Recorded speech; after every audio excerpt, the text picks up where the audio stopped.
স্বৈরাচার যদি মনে করে থাকে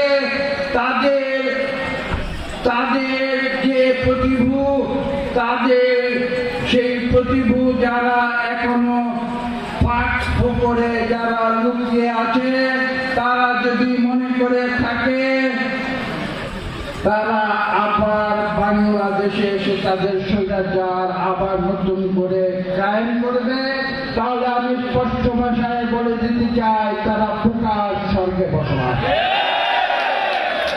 ছাত্র জনতার শক্তি ইতিহাসে প্রমাণিত, ছাত্র জনতার শক্তির কাছে এমন কোন স্বৈরাচারী শক্তি নাই যারা এদেশে বাংলাদেশে পুনরায় ফিরে আসতে পারবে। বছর শেষের খুশি নগদে হবে বেশি। নগদ পেমেন্টে নির্দিষ্ট ক্যাটাগরির কেনাকাটায় 300 টাকা পর্যন্ত ক্যাশব্যাক। আজকে যারা এখানে বাংলাদেশের বিভিন্ন ফাঁক ফোকরে যারা লুকিয়ে আছে,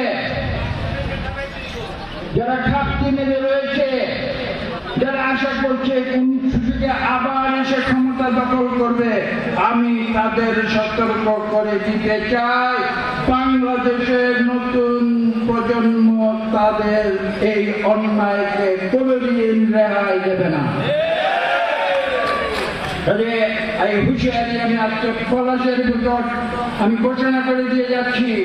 একটু আগে আপনারা শুনেছেন আজকে যিনি সভানেত্রী, এই আলোচনা সভার, এই শোক সভার, এই দোয়া মাহফিলের যিনি সভাপতি ছিলেন, তিনি বলে গিয়েছিলেন এখানে কারো কোনো ভালো ব্যবহারকে কেউ দুর্বলতা হিসাবে নেবেন।